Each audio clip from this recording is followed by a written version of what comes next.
Hi, everybody. I had a little thing happen this morning that I just thought I would speak into because I was wondering how many other women experience the same thing. Somebody close to my cottage was smoking, and I could smell it in my little housey. And there was an initial little panic of, oh, how do I deal with this? And a little bit of history. I was raised by a primary caregiver, my mother, who was emotionally combustive, to say it very, very mildly.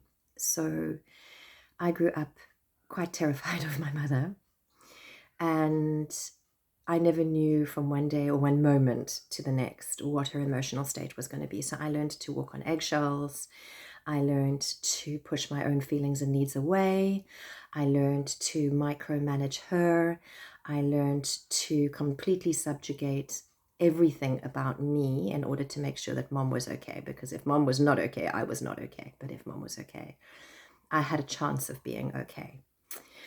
Because as children, we do take on trying to harmonize the nervous system of our closest, most important parent in order to be safe. And Gabor Mate talks about this in the self-abandonment, that is the first time we actually abandon ourself and what we need for placating another.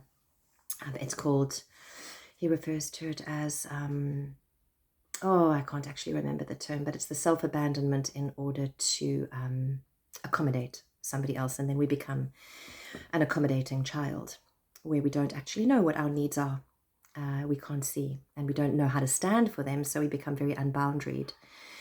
And we just become a little bit of a chameleon in our social settings, trying not to step on toes and not to upset other people.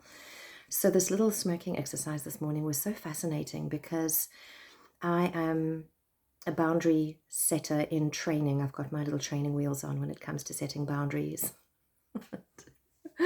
Very wobbly on my little bicycle, got off the tricycle and I'm now on my bicycle. And it was so interesting because I just simply asked if somebody was smoking and they said yes. And I said, could they smoke somewhere else, please? Because it's coming into my house. And then afterwards, I had these feelings of guilt and shame that came from doing that and from being mean to somebody, because there was a sense of, if I make a request for something for myself, I am negatively impacting somebody else. And then what's going to happen? What's going to happen to me because of that? Is there going to be a backlash? And just this absolute fear in my nervous system. It's not even a mental thing. It's a body thing where the body just goes into such a constriction. And I sat with it. And I said, okay, what's going on here?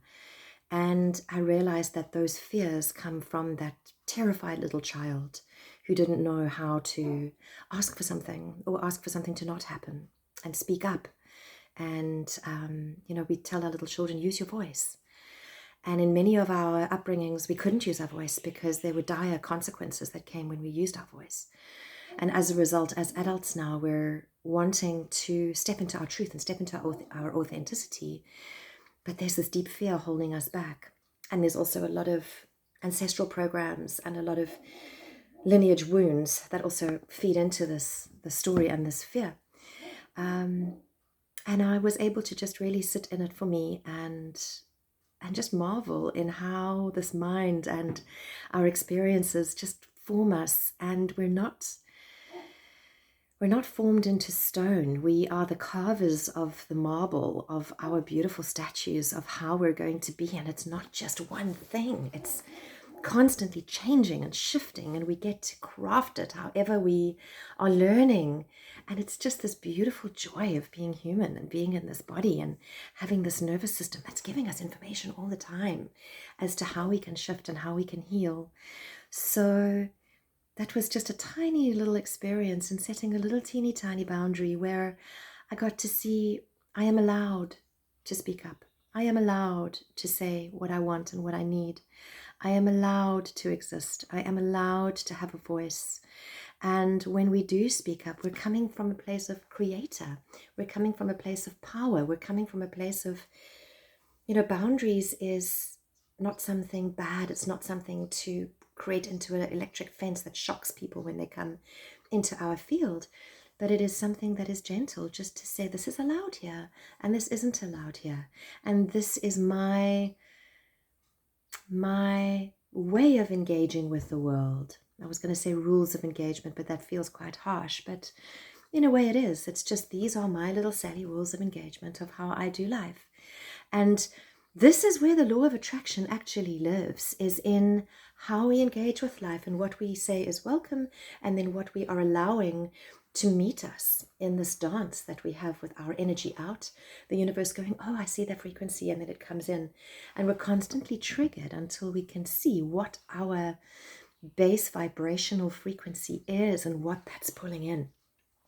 When I'm sitting in the space of I can't use my voice, I can't speak up, the universe is going to be realizing that frequency, and it's going to be throwing little mini tyrants at me, and it's going to be throwing all of these tests at me that are going to go, oh really, okay, let's see how we can encourage you to use your voice. And this has been quite a grueling challenge. And yeah, so we can heal these childhood programs, we can heal these childhood wounds with compassion, with gentleness, with love, and with being with whatever shows up. So that is my little share for today in my personal healing journey. So much love to you all.